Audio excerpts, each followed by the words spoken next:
Olá pessoal, tudo bem? A gente vai falar agora sobre o nazismo, tá? É o seguinte, o nazismo foi aí o regime que vigorou na Alemanha a partir de 1933, só que aqui a gente vai falar sobre o pensamento nazista na sua formação, né? Então a gente vai dividir dessa forma, né? Então a gente vai falar aí a partir dessa aula. Bom, pessoal, é o seguinte, a primeira coisa, né? O que foi o nazismo? Tá, então tá aí a bandeira que vai ficar famosa, depois eu vou explicar aí o porquê das cores e porquê desse símbolo no meio, né? Então, assim, já adiantando um pouquinho a suástica, né? A suástica que ela foi adaptada aí como símbolo que vinha da Índia, né? Que lá na Índia significava valores assim de positividade, né? E a bandeira vermelha, eu já vou falar daqui a pouco porquê, tá? Tem uma estratégia aí na cor da bandeira, tá? Bom, seguinte, então, pessoal, nós temos aí, então, o Partido Nazista. Nós vamos falar agora sobre a questão, né, das características do nazismo, né? Quais foram as características aí que marcaram o nazismo? Bom, primeira coisa, pessoal, nacionalismo. Vai ser muito forte isso na época, tá? Vai ser uma coisa que o Hitler vai enfatizar muito, tanto quanto quando ele não era ainda governante da Alemanha, como depois, principalmente depois, né? Então o nacionalismo vai ser uma das características do nazismo. Outra característica, o militarismo. Então se acreditava muito na ideia da força, né? De você manter o poder à força, de você militarizar o país, né? Fazer uma Alemanha militarizada, com as forças armadas potentes. Então essa era uma ideia também, tá? Além disso, o autoritarismo, aí no sentido de seguirem o Hitler, né? Ele vai ser o líder único, vai ter um culto ao líder, vai ser muito parecido lá com o que aconteceu com Mussolini na Itália. Ele próprio enfatizava esse culto, o Hitler também vai fazer a mesma coisa, né? Ele vai criar toda uma simbologia em volta de si mesmo. Então o autoritarismo aí vai ter essa questão aí em volta, tá? Então o Hitler como única autoridade. O anticomunismo vai ser muito forte, né? Porque a época que o nazismo cresce, o Partido Comunista da Alemanha era poderoso, e também junto ali com outros partidos da esquerda. Então Hitler vai fazer uma campanha anticomunista. O Hitler detestava o marxismo, mas vocês vão ver que ele acabou utilizando aí algumas estratégias, se aproveitando do pensamento marxista, né? Do pensamento socialista e comunista. Ele acabou usando uma estratégia aí visando aí se aproveitar dessas ideias, tá?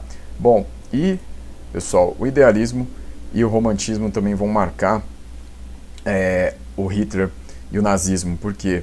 Porque a ideia do romantismo é o retorno a um passado glorioso, né? Um passado lá, segundo o qual os nazistas diziam que era melhor, né? Então, toda a modernidade aí vinda a partir do iluminismo seria detestável, né? Então, os valores aí como democracia, né? Os valores aí do liberalismo político, para eles seriam tudo aquilo que levou o mundo ao caos, né? Então, segundo os nazistas, era preciso recuperar um passado, né, que seria melhor, né? Então, o idealismo aí é a ideia também de idealizar, né, esse passado, né? Idealizar aí uma sociedade como se fosse perfeita também, né? Então tem isso também no nazismo, né? Então essa tentativa aí de voltar ao passado, esse passado glorioso, também com essa ideia aí de que haveria ali uma tentativa de governo perfeito, né? Um governo ideal, né? Mas que teria que ser baseado aí nesse período anterior, né? Então por isso que eles vão resgatar ali uma ideia do Reich, né? Então o nazismo então representaria o terceiro Reich e os governos anteriores, né, a Prússia, o Sacro Império Romano Germânico, seria ali o segundo Reich e o primeiro Reich lá atrás, né, que Sacro Império Romano Germânico. Então, pessoal, isso aí vai fazer parte. E também o antissemitismo, né, então assim, a ideia de perseguição aos judeus, no caso, né. Então, segundo eles, os judeus eram os principais responsáveis pela derrocada da Alemanha, então eles precisavam ser realmente assim punidos, né. Então, segundo aí o pensamento na época, né? Lógico que ele vai aproveitar ali o antissemitismo que já havia na Europa, né? Uma coisa que já era milenar, né? Então, assim, ele vai resgatar todas aquelas ideias de perseguição que já havia contra os judeus períodos anteriores para enfatizar, né? Então, isso também vai ser uma marca forte aí do nazismo. Então, quem foi Adolf Hitler, pessoal? Então tá a imagem, uma das imagens mais conhecidas sobre ele. As imagens do Hitler, assim, a maioria delas são de domínio público, né? Então é fácil vocês identificarem a imagem dele por aí, né? Então aqui peguei uma aqui para vocês poderem ver, né, aí enquanto eu estou falando. O Hitler, pessoal, nasceu na Áustria, tá? Ele não é um alemão nascido na Alemanha, ele é um alemão no idioma, mas assim, o país dele mesmo é a Áustria, tá? E aí, pessoal, ele era filho de Alois e Clara Hitler, tá? Então assim, o Alois aqui, ou Alois, enfim, o Alois Hitler, ele tinha já uma esposa, só que aí o que acontece é que essa esposa morre, né? E aí a Clara era prima do Alois, né? E aí os dois acabam se casando, tem uma permissão da Igreja Católica, né? Porque na época, só lembrando que o divórcio, aliás, o casamento só podia ser feito uma vez, né? E aí o que acontece é que ele tem uma permissão e os dois se casam, né? Daí nasce o Hitler. O que acontece? Os dois, né? O Alois, ele era os dois eram pessoas relativamente simples, né? Eram pessoas ali da pequena burguesia, né? Não tinham grandes posses, né? E o que vai acontecer então é que o Hitler nasce. E aí desde a adolescência já o Hitler tem algumas características, né, que são relatadas aí em vários livros, de ser um pouco problemático, né, não ser uma pessoa assim muito afável, mas era, enfim, considerada aí uma pessoa já ligada ao antissemitismo, né, desde a adolescência, né, porque havia na época um professor de história na Áustria, o Leopold Poit, que já enfatizava o antissemitismo, né.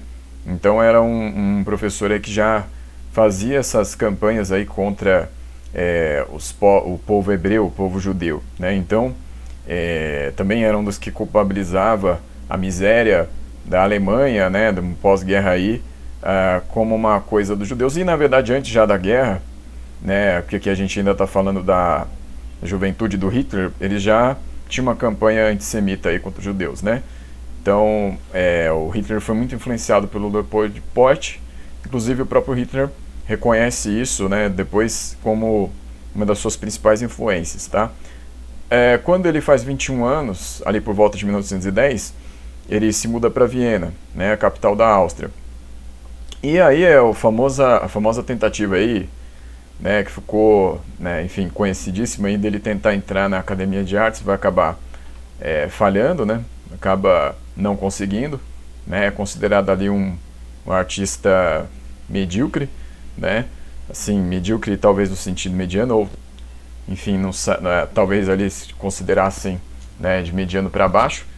Enfim, então Hitler é reprovado aí no exame, né, então isso, ele já está com 21 anos, já está em Viena. Alguns anos depois, quando ele está com 25 anos, ele vai para Munique, né, na Alemanha, na região da Baviera, né, região bávara. E aí, pessoal, lá vai coincidir que em 1914 ele vai ingressar, vai se voluntariar para a Primeira Guerra Mundial, né? Então, na Primeira Guerra Mundial ele vai ser condecorado, vai fazer várias operações de sucesso, tá? Só que em 1918 ele vai desenvolver uma neurose de guerra, que vai ser uma cegueira histérica. Eu vou colocar lá o link depois para vocês verem um texto que fala sobre isso, né? Então, o que acontece? Essa cegueira histérica é uma cegueira que aí no caso da guerra ela é temporária, né? Mas o Hitler, então, ele vai ficar desabilitado para o combate, ele não pode combater cego, né? E aí, na retaguarda, então, ele vai sofrer ali ele vai ficar sendo tratado. Quando ele fica bom, ele volta a Munique, vai para a retaguarda mesmo e vai trabalhar no setor de imprensa e propaganda. Importante dizer o seguinte, pessoal, na Primeira Guerra Mundial, o setor de imprensa e propaganda do Exército trabalhou muito para passar a noção de que a Alemanha tinha chances de vencer a guerra. Então isso daí explica grande parte assim da raiva que os alemães vão sentir no final da guerra. Por quê? Porque eles ficaram ali praticamente 4 anos sendo enganados pelo comando maior do Exército, que mandava enfatizar essa questão aí de que a Alemanha poderia vencer a guerra, né? Então o que vai acontecer é que nos últimos meses aí de 1918, os comandantes alemães eles vão acabar aceitando que a Alemanha não tem condições de vencer a guerra e vai tentar jogar a culpa de toda a situação nos social-democratas, né? Que os social-democratas vão conseguir tomar a frente aí a partir de outubro, quando a Alemanha se torna uma monarquia parlamentar. Mas aí o que acontece então é que toda a grande culpa aí, na verdade, foi do setor de imprensa e propaganda do próprio exército alemão, das próprias forças armadas, que enfatizaram essa propaganda enganosa aí de que a Alemanha tinha chances de vencer a guerra, tá? Então, pessoal, o Hitler trabalhou nisso, né? Então, na parte final ali do confronto, ele trabalhou nisso. Ele foi uma das pessoas que queria que a Alemanha vencesse a Primeira Guerra Mundial, nesse momento do pós-Primeira Guerra, né, com a Alemanha já derrotada, né? Então a Alemanha vai viver, pessoal, um caos econômico e social, né? Então assim, a Alemanha vai ser penalizada com o Tratado de Versalhes, assinado ali em 1919. O que vai acontecer? A Alemanha vai ser condenada a ter que entregar vários territórios, entregar muitas propriedades, inclusive agrícolas, fábricas, vai ser proibida de ter um aumento muito significativo no seu exército, vai ser proibido de ter força aérea, proibido de ter marinha, vai ter que pagar multas ali bilionárias, né, em marcos para a Inglaterra e a França, né? A França, que foi na verdade assim, no Tratado de Versalhes, quem mais queria que a Alemanha tivesse que pagar essas indenizações. A Inglaterra tinha um pouco um pé atrás, mas enfim, acabou prevalecendo a França, né? A França acabou tendo mais força aí, né, para pesar essas multas em relação à Alemanha. Então a Alemanha, pessoal, ela foi obrigada a aceitar, por exemplo, a criação do corredor polonês, né, que separava ali o território da Prússia em relação ao resto da Alemanha. Enfim, a Alemanha ela foi bastante penalizada aí como o principal membro da Tríplice Aliança, né? Enfim, e aí, pessoal, Hitler estava acompanhando tudo isso, né? Então, assim como milhões de alemães, ele estava, né, revoltado com a situação. A Alemanha é interessante assim que muito se fala, por exemplo, assim da questão de fome, que na época da Revolução Russa os russos passaram, mas a Alemanha também se passou fome, tá? Então, por exemplo, chegou um ponto assim na Primeira Guerra Mundial que a Alemanha ela teve que ver ali seus cidadãos comendo ração de cavalo, né? Então, isso foi uma coisa aí que aconteceu, tá? Depois eu vou postar o link do livro que fala sobre isso, tá? E fala sobre esses assuntos aí da Primeira Guerra Mundial. Vou postar lá a referência dele, né? Bom, então, pessoal, essa é aí a situação da Alemanha no pós-Primeira Guerra. Aí, pessoal, é o seguinte, né? O que vai acontecer? O Hitler vai ingressar no Partido dos Trabalhadores Alemães, isso vai ser em 1919, tá? E aí, logo em seguida, esse partido aí dos trabalhadores alemães, 1919, né, vai acabar acontecendo dele virar o Partido Nacional Socialista dos Trabalhadores Alemães, que é o partido nazista. Tá? Aí vem toda uma confusão que as pessoas, em geral, fazem até hoje, que é o seguinte, né? Então, quer dizer, se o partido é nacional socialista, quer dizer que eles eram socialistas. Não. Isso daqui, pessoal, foi uma alteração que o próprio Hitler reconheceu depois, que era uma questão estratégica. Adotar o nome nacional socialista era a ideia de pegar todo o pensamento socialista que já estava ali em ebulição na época, porque desde o fim da Primeira Guerra Mundial foram formados conselhos de fábricas na Alemanha, conselhos de operários e soldados, conselhos na marinha, enfim, era uma revolta geral em relação à guerra e também uma difusão do pensamento socialista e comunista pela Alemanha ali no final da Primeira Guerra Mundial. E aí no início da década de 20 também.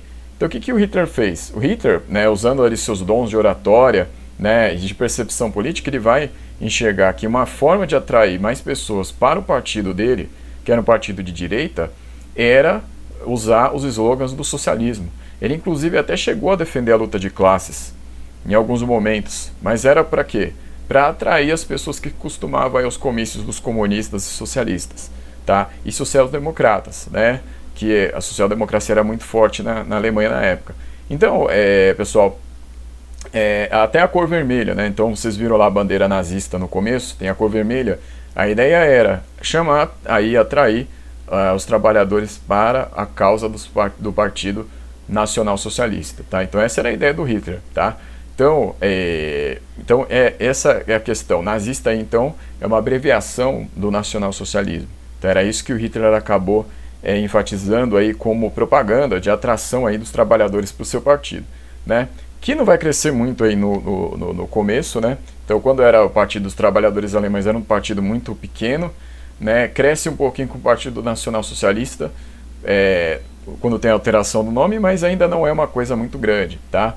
Então, pessoal, então o que acontece, né? Nós temos aí que entender qual era o programa desse partido. Então é o seguinte, o programa do Partido Nazista, qual que era? Então tá aqui, ó, vamos sumir minha tela aqui de novo para vocês poderem ver melhor aqui. Então é o seguinte, ó, esse aqui é o cartão do Hitler quando ainda era Partido dos Trabalhadores Alemães. Então tá lá, ó, Deutsche Arbeiterpartei, né, que em alemão aí é o Partido dos Trabalhadores Alemães. Depois aqui vai mudar para Partido Nacional Socialista dos Trabalhadores Alemães. Então tá ali o cartão dele, né? O que acontece, pessoal? Quais eram as ideias presentes aí? Quais eram as principais ideias presentes no programa? Eram 25 no total, mas eu vou falar algumas aqui para vocês. Então, primeira, unificação de todos os alemães e construção de uma grande Alemanha. Então, era a campanha nacionalista aí, né? Então, nesse momento que a Alemanha estava perdendo terras, estava aí sendo massacrada, né? A população aí com dificuldade até para comprar pães, assim, enfim, já falei o caso aí da guerra, o que aconteceu. Então, essa era a campanha aí, construção de uma grande Alemanha. Então, isso significava invadir outros lugares. Então, invadir a Áustria, invadir a região dos Sudetos, na Tchecoslováquia, que pertencia à Alemanha antes, né? Invadir parte ali das terras eslavas, né? As terras do leste europeu, né? E fazer isso aí para dar aquela ideia do espaço vital acontecendo, né? Então, ele já pensava nessa ideia de expansão antes mesmo de escrever o Minha Luta, né? No partido aí no programa aí do partido que ele mesmo escreveu. Aquisição de colônias, né? Então, assim, era aquela questão ainda da revanche em relação à Inglaterra, França, que, enfim, derrotaram a Alemanha na Primeira Guerra Mundial. Também cancelamento do Tratado de Versalhes, que era, segundo Hitler, era o que mais pesava para a Alemanha poder se desenvolver. Então, cancelar esse tratado era essencial para os alemães, né? E a cidadania alemã apenas para os de sangue alemão, ou seja, assim, pessoas que não tivessem ali alguma origem alemã não seriam considerados cidadãos, não teriam acesso aos serviços públicos, não poderiam entrar nas repartições públicas, e aí isso explica, né, a campanha que ele vai fazer contra os judeus, né? Judeus aí que são um povo originário do Oriente Médio, né? Mas enfim, já tinham se estabelecido ali na Europa há séculos, né? Enfim. Se você for ver a origem dos povos, na verdade, nenhum povo assim é originário daquele lugar mesmo, né? Se for ver lá atrás, a raiz do povo sempre vai levá-lo a ter vindo de outro lugar, né? Então, mas segundo Hitler, aí, o povo alemão era o povo alemão, né? Era a partir da propaganda nazista, né? E aí, pessoal, também aí, duas coisas aí que ele vai fazer para atrair as pessoas de esquerda, né? Então, a estatização das empresas, né? Ele vai ser um slogan. Então, a estratégia para atrair os eleitores da esquerda. Além disso, né, também outra estratégia para isso, para essa atração aí do pessoal da esquerda, é a participação nos lucros das grandes firmas. Sobre outros pontos, ele vai falar, por exemplo, da ideia de combate sim, levemente ali uma ideia de combate à corrupção. Ele vai falar ali de questão de cuidar de saúde pública, mas enfim, todos os slogans que eram muito genéricos, né? Ele não especificava muito como faria isso, para que 2 anos depois ele tentasse um golpe na Baviera, que era onde ele atuava, né? Então, como eu falei para vocês aí, ele vivia em Munique. Vai acontecer aí que num belo dia ele e seus homens vão tentar entrar numa cervejaria onde estariam ali os líderes do governo da Baviera, né, faz parte aí da Alemanha. 1923 foi um ano em que a Alemanha foi invadida por tropas franco-belgas na região do Ruhr, e aí a Alemanha ficou sem acesso a vários recursos primários, né? E aí o que começa a acontecer ali é que os governos locais, alguns deles começam a se revoltar contra a direção geral, né? Na época a Alemanha era governada pelo Ebert, né? E aí, que era um social-democrata, a Alemanha vai então, pessoal, ter esse problema, e a Baviera declara ali uma quase separação, né? E o que vai acontecer? O Hitler, na ideia de manter a Alemanha unida, vê ali uma oportunidade de dar o golpe. Então ele vai na cervejaria aí na Baviera, no lugar onde ele está, tenta pressionar os dirigentes alemães a entregar o poder, não vai conseguir. Na manhã seguinte ele vai tentar invadir o Ministério da Guerra, e aí vai ser então um massacre, assim, porque 16 companheiros deles vão morrer, né, do Hitler, e o Hitler vai ser o primeiro a fugir aí quando começa a saraiva de tiros mesmo, né? Então ele foge junto com outros companheiros dele, né, e vai ser preso 2 dias depois, né? Então ele é preso, pessoal. Quando o Hitler é preso, aí vai acontecer então dele ficar condenado a 5 anos, só que ele não vai cumprir os 5 anos, ele vai ficar 9 meses, né? E aí fica a questão, né? O que vai acontecer aí nesse período da cadeia, né? O que o Hitler vai acabar formulando, né, de ideias, né? A gente vai ver isso na sequência, pessoal, na próxima aula. Por enquanto é só isso aqui. Obrigado.